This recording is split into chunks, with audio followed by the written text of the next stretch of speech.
So you see these incidents online where a person is walking on the street and they don't see a bunch of cars that are coming, and a truck, this huge truck, is about to collide into them, and then suddenly it's as if an arm just pulls that truck away and it goes in a completely different direction. Or someone who misses 4 cars and they collide, and that person just stands there and they're okay.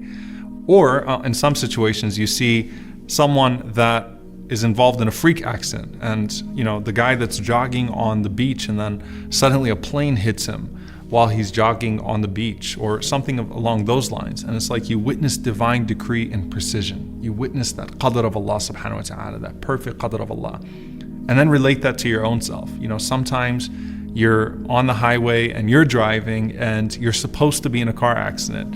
You're doing something that distracts you, and then in that moment of distraction, something horrible is about to happen, and then you see what happens around you and you say, SubhanAllah, Allah protected me.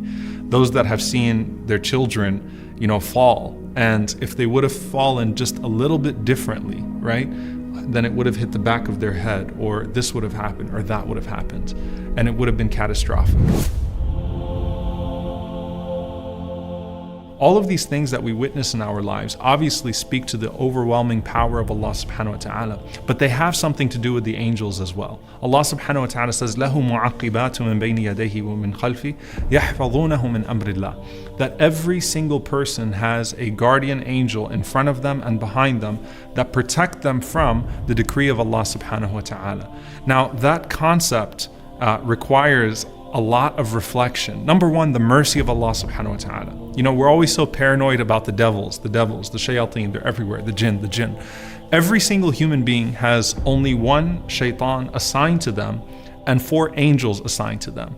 Now, everything else that's invited into your life of angels or devils is invited as a result of your good deeds or your bad deeds. But every single person has, proportionally speaking, 4 angels that are with them and only 1 devil. 2 angels that protect you and 2 angels that record on you. Okay, so the 2 angels that record and the 2 angels that guard you. But only 1 shaitan that whispers and tempts. But of course, environments and deeds invite more angels or more shayateen.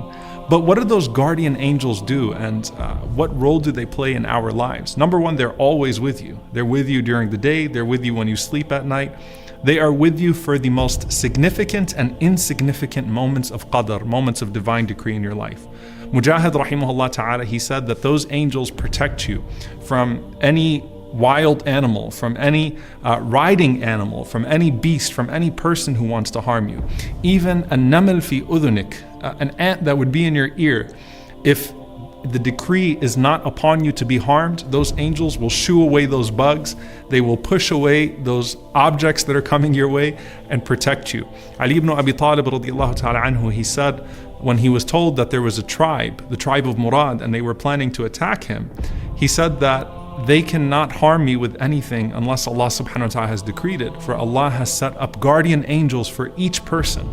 And the only time that a person is harmed is when those angels are told to stand down, when they move out of the way. And that's what Ibn Abbas radiallahu ta'ala anhu, he said that out of obedience to Allah subhanahu wa ta'ala, those angels will protect you and they will be there for you, and they will only move out of the way when Allah subhanahu wa ta'ala decrees otherwise.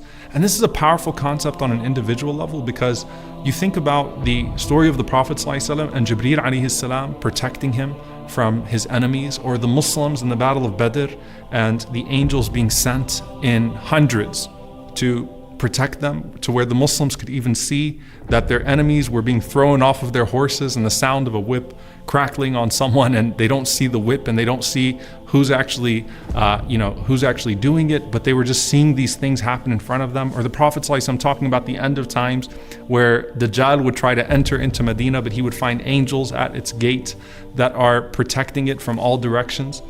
In our own individual lives, if you think about that, what Ibn Abbas radiallahu anhu mentions, that you have these angels that are in front of you and behind you, and the only time that they step aside is when Allah subhanahu wa ta'ala decrees that harm is coming to you.